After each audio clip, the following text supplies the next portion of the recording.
ओम नमः शिवाय, ओम नमः शिवाय, ओम नमः शिवाय। सौराष्ट्र सोमनाथ चौसी शैल्य मल्लिकार्जुन मुज्जिन्यं महाकाल मोंकारे परमेश्वरम केदारम हिम्मत पिष्टे दाकिन्याम भीम शंकरम वाराणस्य च विश्वसंग उसमें पूर्वाले द्वाच नमानि प्रातुत्था या पठेत सर्व पापे विनिमुक्त सर्व सिद्धि फलं लभेत। दोस्तों, आज मैं 12 ज्योतिर्लिंग के अंदर सबसे अंतिम ज्योतिर्लिंग है घृष्णेश्वर ज्योतिर्लिंग की कथा। आज मैं आपको बताने जा रहा हूं कि ज्योतिर्लिंग कहाँ है और क्या इनका कथा है, क्या महत्व है। आइए कम समय में संक्षेप में मैं बताऊं। 12 ज्योतिर्लिंग में अंतरिम ज्योतिर्लिंग घृष्णेश्वर महाराष्ट्र राज्य के औरंगाबाद जिले के बेरुल गांव के पूर्व में स्थित एक अति सुंदर पहाड़ी क्षेत्र में स्थित है। घृष्णेश्वर ज्योतिर्लिंग भगवान भोलेनाथ का अति विशिष्ट स्थान रखता है। इस मंदिर का निर्माण सन 750 में हुआ था। उस समय जीर्णोद्धार मलवा क्षेत्र का इंदौर राज्य की महारानी अहिल्याबाई होलकर ने करवाया था। घृष्णेश्वर ज्योतिर्लिंग मंदिर लाल रंग के पत्थरों द्वारा निर्मित शिल्प कला का बेजोड़ नमूना है। इस मंदिर का मुख्य प्रवेश द्वार छोटा है। मंदिर के दीवारों पर सुंदर नक्काशी का कार्य किया गया है, जो बरबस ही यहाँ आने वाले भक्तों का मन मोह लेती है। मुख्य मंदिर का सभा मंडल 24 लाल पत्थरों के से निर्मित खंभों पर टिका है। मंदिर के गुंबद पर स्वर्ण कलश स्थापित किया गया है। मुख्य मंदिर के मनमोहक सौंदर्य एवं सुंदरता के बीच घृष्णेश्वर ज्योतिर्लिंग विराजित हैं। श्री घृष्णेश्वर ज्योतिर्लिंग का तेज संपूर्ण क्षेत्र में शिवमय रंग में रंगा हुआ सा प्रतीत होता है। घृष्णेश्वर में सूर्योदय की पहली किरण से ही पूजा पाठ मंत्रोच्चारण तथा स्वर लीलाएं वातावरण गुंजायमान हो उठता है। तभी आरती की ध्वनि, बेलों की घंटा ध्वनि बजने लगती है। मंदिर के प्रांगण में शोभा बढ़ाई जाती, मानो स्वयं भगवान भोलेनाथ सम्मुख आकर अपने भक्तों को आशीर्वाद दे रहे हैं, ऐसा प्रतीत होता है। शिव पुराण तथा पद्म पुराण में श्री घृष्णेश्वर की महिमा का विस्तृत रूप में बखान किया गया है। कालांतर की बात है, भारद्वाज कुल के सुधर्मा नामक एक शिव भक्त ब्राह्मण अपनी पत्नी सुदेहा के साथ बड़े ही आनंद से निवास करते थे। नित्य शिव पूजा, वंदना, ध्यान एवं जप तप से व्यस्त रहते हुए भी जीवन यापन कर रहे थे। वैसे तो उनके पास सभी प्रकार के सुख विद्यमान थे, पर एक चिंता उन्हें हमेशा मन ही मन कुठित किए हुए जाती थी। उनकी पत्नी सुदेहा के वर्षों बाद भी कोई संतान नहीं थी। सुदेहा ने अपने पति के साथ कई व्रत उपवास किए, कई ज्योतिर्लिंगियों को अपनी कुंडलियां दिखाई, ज्योतिषियों को दिखाई, परंतु पुत्र प्राप्ति का कोई लक्षण दिखाई नहीं दिया।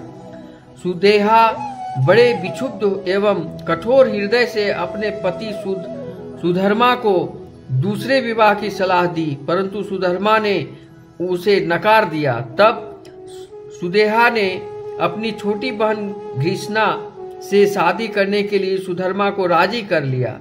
समय गति बढ़ता चला गया। कुछ समय व्यतीत होने पर घृष्णा की कोख से एक पुत्र पैदा हुआ। घर में पुत्र प्राप्ति का उत्सव सभी घर वालों ने बड़े उत्साह से और उल्लास के साथ मनाया। घृष्णा का पुत्र जब युवा हुआ तो उसका विवाह करवा दिया। उधर सुधर्मा का रुकाव अपनी दूसरी पत्नी घृष्णा और उसके पुत्र की तरफ ज्यादा होने लगा। सुधर्मा के इस व्यवहार के कारण सुदेहा के मन में ईर्ष्या उत्पन्न होने लगी। घृष्णा भगवान की परम भक्त थी। वो रोज गांव के बाहर स्थित तालाब के किनारे भगवान का पार्थिव शिवलिंग की तैयार करती और उस लिंग की पूजा अर्चना करती थी। और तभी उसी तालाब में विसर्जित कर दिया करती थी। एक दिन सुदेहा ने घृष्णा के पुत्र को घर में अकेला सोया देख उसकी हत्या कर दी और उसके शरीर के टुकड़े पास के तालाब में डाल दिए। घृष्णा प्रतिदिन की तरह उसी दिन अपने आराध्य देव को महादेव की पूजा में लीन थी। घृष्णा के पुत्र की हत्या की खबर सारे गांव में फैल चुकी थी। एकमात्र घृष्णा इस घटना से अनभिज्ञ थी, तो वो तालाब के किनारे अपनी आराधना से व्यस्त थी। ये बहुत बड़ी बात है दोस्तों। भगवान भोलेनाथ अपने भक्तों के सारे संकट पल में हरने वाले अपनी परम भक्त घृष्णा पर कोई संकट नहीं देते हैं। अतः स्वयं भगवान भोलेनाथ घृष्णा के सामने प्रकट हो जाते हैं और घृष्णा के पुत्र को आवाज लगाते हैं। देखते ही देखते घृष्णा का पुत्र तालाब के अंदर से चला आ रहा है। इस घृष्णा भगवान शंकर के चरण पकड़कर फूट फूट कर रोने लगती है। भगवान श्री शंकर घृष्णा को वर मांगने के लिए कहते हैं।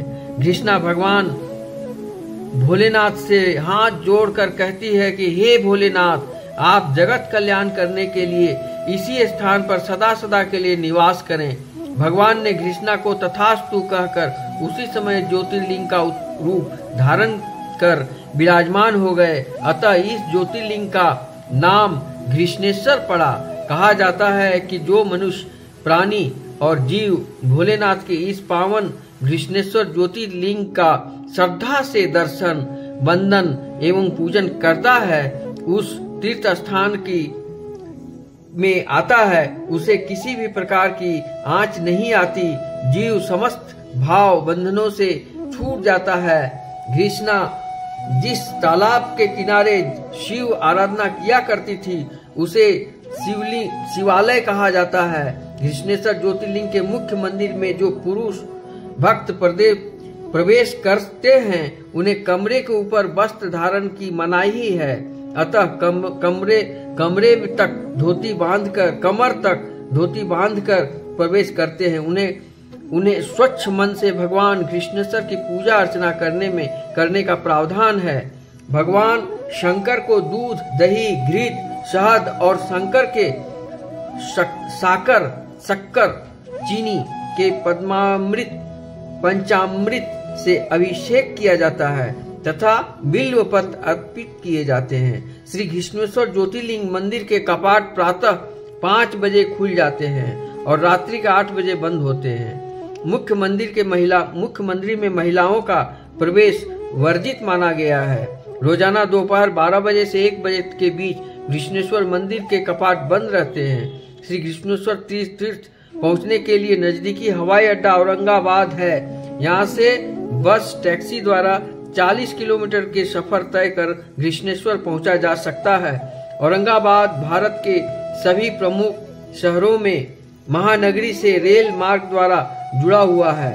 श्री घृष्णेश्वर ज्योतिर्लिंग धाम में पूरे साल भक्तों का आना जाना लगा रहता है। यहाँ ठहरने के लिए सुव्यवस्थित होटलें एवं धर्मशाला बनी हुई है, जिससे भक्तगण आराम से रात्रि विश्राम कर सकते हैं और भोजन अल्पोहार की भी उचित व्यवस्था इन तीर्थ के क्षेत्र में उपलब्ध है। यहाँ आकर मानव जीवन धन्य हो जाता है। जय भोलेनाथ। इतना ही कहकर आज की कथा यहीं पर शिव जी का जो आपने सुनाया है, इसका एक ही उद्देश्य है दोस्तों कि पुत्र, पुत्रियां, धन, वैभव, मन, अशांति सभी को हरण करते हैं। ये शिवलिंग में अगर आप पूजन करिए, पंचम शिवलिंग माना जाता है 12 ज्योतिर्लिंग में, और इसमें पूजन करने से मन की शांति होती है, जिसका दर्शन पूजन मैंने आज ही किया हूँ। और आज ही इसके बाद में कल शिरडी साईं बाबा के यहाँ दर्शन पूजन करने के लिए जाएंगे और शनि सिग्नापुर में भी पूजा करने जाएंगे, जहाँ पर तेल का चढ़ावा शनि भगवान को चढ़ाया जाता है। इन सब पुण्य स्थल पर तीर्थाटन कर बड़ा मन में प्रसन्नता होती है दोस्तों। अगर आपके हृदय में आपकी इच्छा हो तो यहाँ एक बार अवश्य पधारें। और अपने दोस्तों को भी अपने परिवार के साथ आए और पूजन करें और भक्ति मार्ग में आए। आज मैं आपको बताना चाहता हूँ, एक छोटा सा दृष्टांत देना चाहता हूँ। आप मेडिटेट कैसे होंगे? आपके अंदर का मनोविकार उत्पन्न होते हैं, जो स्ट्रेस हैं, जो मानसिक तनाव है आपके माथे पर भरे हुए हैं, ये सारे भ्रम टूट जाएंगे।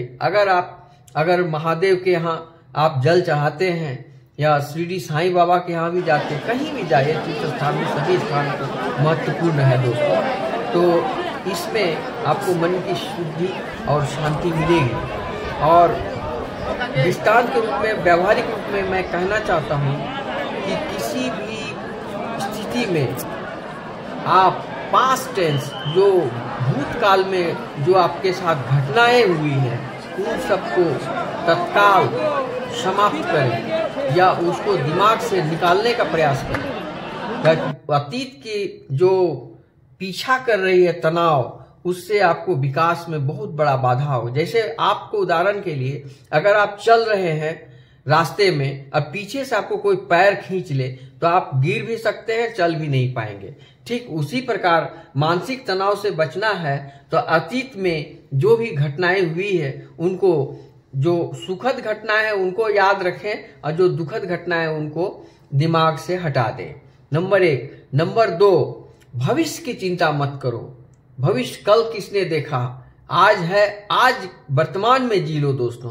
वर्तमान में हर एक व्यक्ति अपना सुख का जीवन देखें। आपके पास जो है बहुत है, उसी पर संतोष करके आप वर्तमान को अच्छा करने का प्रयास करें और भविष्य का चिंता न करें। हाँ, भविष्य के लिए कुछ न कुछ धन का सेविंग जरूर करें ताकि भविष्य में आपको वो काम आए। अगर जैसे एक किसान धान बो देता है या गेहूं बो देता है, अनाज बो देता है, तो 3 महीना के बाद उसको रिटर्न आता है, तो 3 महीना वो इंतजार करता है और देख रेख करता है, तभी उसको मिलता है। इस प्रकार भविष्य का चिंता करना बढ़िया है, लेकिन भविष्य में ज्यादा चिंता करने की, कल किसने होगा कि नहीं।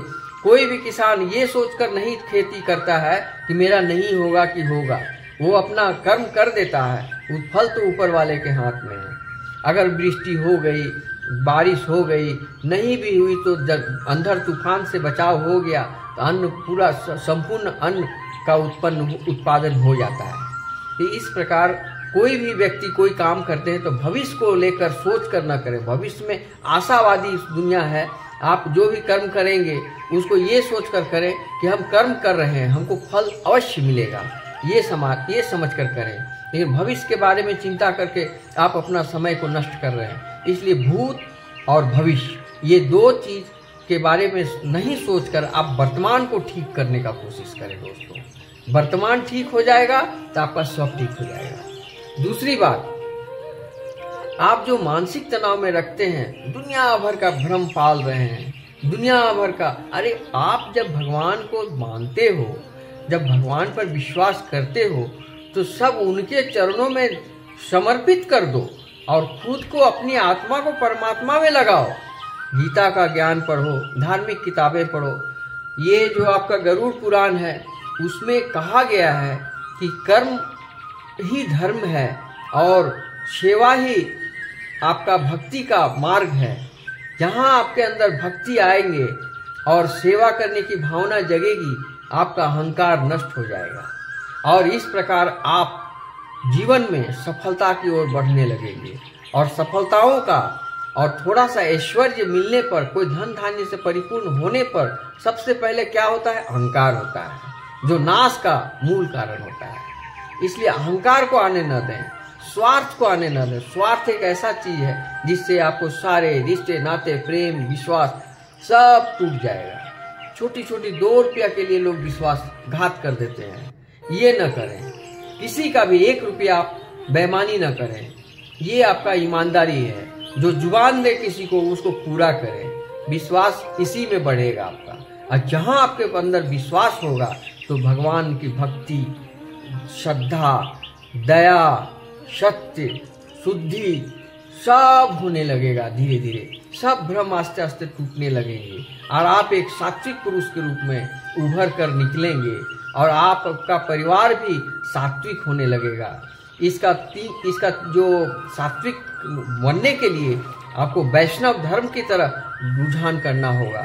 आपको सात्विक भोजन करना होगा दोस्तों, नॉन वेज त्याग करना होगा, और तमोगुण का जितने भी प्रकार हैं, क्रियाकलाप हैं, कर्म हैं, उन सबको त्याग करना होगा। तमोगुण में रहने वाले लोग कभी सतोगुण में प्रवेश नहीं कर सकते हैं, लेकिन भगवान का लीला है कि तमोगुण में भी उतना ही लोग हैं जितना रजोगुण में है, उससे भी कहीं ज्यादा सतोगुण में लोग भरे हैं। सब भरे पूरे पड़े हैं और सबका अपना अपना दायित्व है और सबका अपना अपना कर्तव्य निभा रहे हैं। बिच्छू का काम है डंक मारना और साधु का काम है पार कर देना। एक साधु जी नदी में पार कर रहे थे, एक बिच्छू बहता हुआ आ रहा था तड़प तड़प कर मरते हुए, तो उसको साधु जी हाथ से उठा लिए और उसको पार करने लगे। इसी बीच 3 बार बिच्छू ने उनको डंक मारा, लेकिन उनको बहुत तकलीफ हुई, उनको इतना कष्ट हुआ कि वो तड़पने लगे। तो बगल वाले लोग बोले कि आपको क्या जरूरत है इसको उठाने का? तो वो साधु बाबा बोले कि बाबू ये इसका धर्म है काटना और मेरा धर्म है इसको पार करना। हम अपना धर्म निभाए, ये अपना धर्म निभाया। तो इसलिए सब ये बात मैं इसलिए बोल रहा हूँ कि किसी को दूसरे मत, किसी को आप जस्टिफाई मत करें। कोई खराब है अच्छा है उस पर ध्यान ही न दें। जो जैसा कर्म करेगा अपना अपना दुनिया है। आप जैसा कर्म करो प्रारब्ध आपको वैसा ही मिलेगा। श्री कृष्ण से अर्जुन पूछे थे कि प्रारब्ध यदि सबको करना ही है तो फिर आपकी क्या जरूरत है, फिर आपकी आराधना क्यों करें? तब भगवान श्री कृष्ण अर्जुन से कहे थे कि प्रारब्ध मेरे हाथ में नहीं है बाबू, कर्म जो जैसा करेगा फल उसको वैसा ही मिलेगा। यही तो गीता का उपदेश है। पूरा गीता का सारांश तो यही है कि कर्म पर विशेष ध्यान है। कर्म 2 प्रकार के होते हैं, एक सत्य कर्म, एक असत्य कर्म, एक धर्म का कर्म, एक अधर्म का कर्म। ये युद्ध जो महाभारत का हो रहा है, इस युद्ध में धर्म का युद्ध अधर्म से, अधर्म का युद्ध धर्म से, यही युद्ध है। इसी समय धृतराष्ट्र अर्जुन ये संजय से पूछते हैं कि पहला अध्याय में ये क्या हो रहा है, युद्ध में कौरव पांडव क्या कर रहे हैं, क्या हो रहा है? तो संजय के दिव्य दृष्टि से उस घटना के एक एक घटना को धृतराष्ट्र को सुनाने लगते हैं और दिखाने लगते हैं। तो धृतराष्ट्र उनको पुत्र मोह था, वो अधर्म का पक्ष धर्म में रहकर पुत्र मोह के कारण अधर्म के पथ पर रहे, और दुर्योधन अधर्म के पथ पर रहते हुए उतने बड़े बड़े उनके पास योद्धा थे, भीष्म पितामह, कृपाचार्य, द्रोणाचार्य, कर्ण जैसा वीर, और काफी संख्या में उनके पास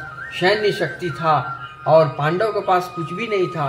फिर भी एक चीज तो था, वो है श्री कृष्ण गिरधर इनके साथ सारथी थे। अर्जुन का सारथी श्री कृष्ण थे, और श्री कृष्ण के वाणियों के चलते वो महाभारत युद्ध में जीत हुई।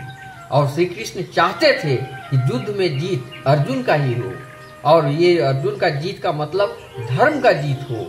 इसीलिए कहा गया है कि यदा यदा ही धर्मस्य ग्लानिर्भवति भारत अभ्युत्थानम अधर्मस्य तदात्मानं सृजाम्यहम् परित्राणाय साधूनां विनाशाय च दुष्कृतां धर्म संस्थापनार्थाय संभवामि जुगे जुगे। दोस्तों,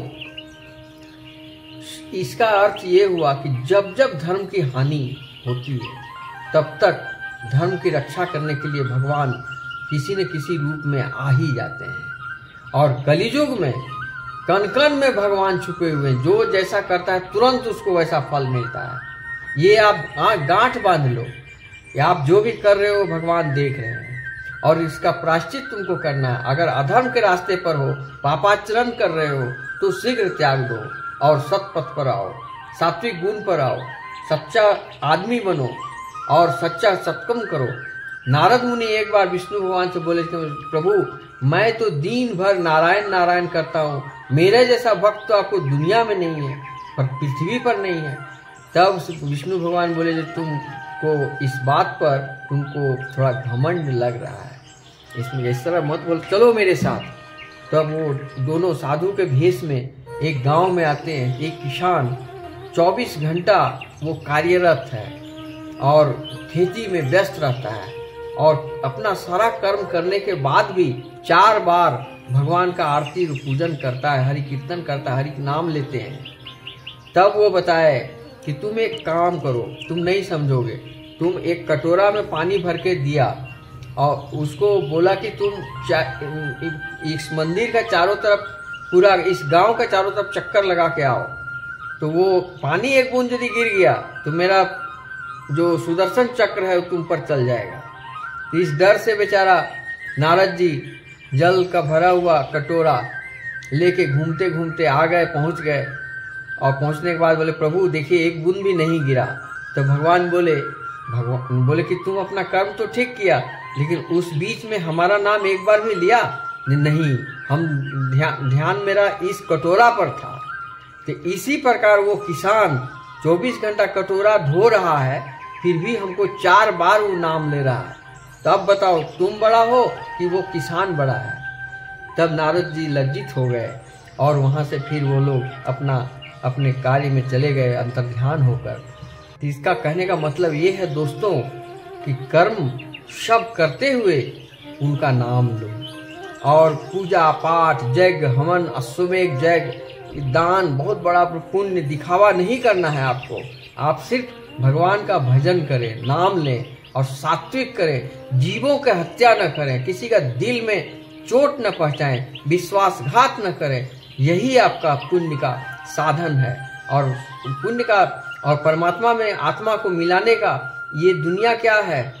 दुनिया है संसारंग मिथ्यानांग, संसारंग मिथ्यानांग, परम ब्रह्म परमेश्वर ही सत्यानांग। परम ब्रह्म परमेश्वर सत्य है और ये दुनिया मिथ्या है। तो मिथ्या चीजों पर आप ध्यान इतना लगा दिए, 90% 99% ध्यान आपका, 100% भी किसी का इस मेटेरियल वर्ल्ड पर लगा हुआ है। मेरा पैसा बढ़े, बैंक बैलेंस बढ़े, एक कार है तो दूसरा कार हो जाए। तो इस तरह से उसका जो इच्छाएं हैं, डिजायर, वो कभी खत्म नहीं होती। और इसमें वो भ्रमित होकर के वो अपना समय बिताकर जब वहां जाता है तो वहां पर तुम पुण्य कुछ लाए हो? नहीं, हम तो सांसारिक जीवन में बहुत कुछ किए हैं। तो वो तो लेके नहीं आ सका, तो जैसे मर गया सब यहीं रह गया, इसी मोह में मरा, लेकिन परमात्मा का ध्यान नहीं किया। इसलिए परमात्मा का ध्यान कर लो। समय अभी बहुत है, समय का पंछी उड़ता चला जा रहा है, अभी समय पड़ा हुआ है। भगवान का नाम भज लो, सब सत्कर्म कर लो, ताकि जब मरो तो उस समय तुम्हारे गठरी में कुछ पुण्य साथ में जाना चाहिए। उसी के आधार फिर तुम्हारा पुनर्जन्म होगा। जो कार्य अधूरा छोड़कर यहाँ से गए हो उसको फिर पूरा करना होगा। यही यहाँ का सब कुछ नियम है, कर्तव्य है। तो इसलिए दोस्तों आज की कथा मैं यहीं तक करता हूँ। और हरे कृष्ण कृष्ण कृष्ण हरे हरे, हरे राम राम राम हरे हरे।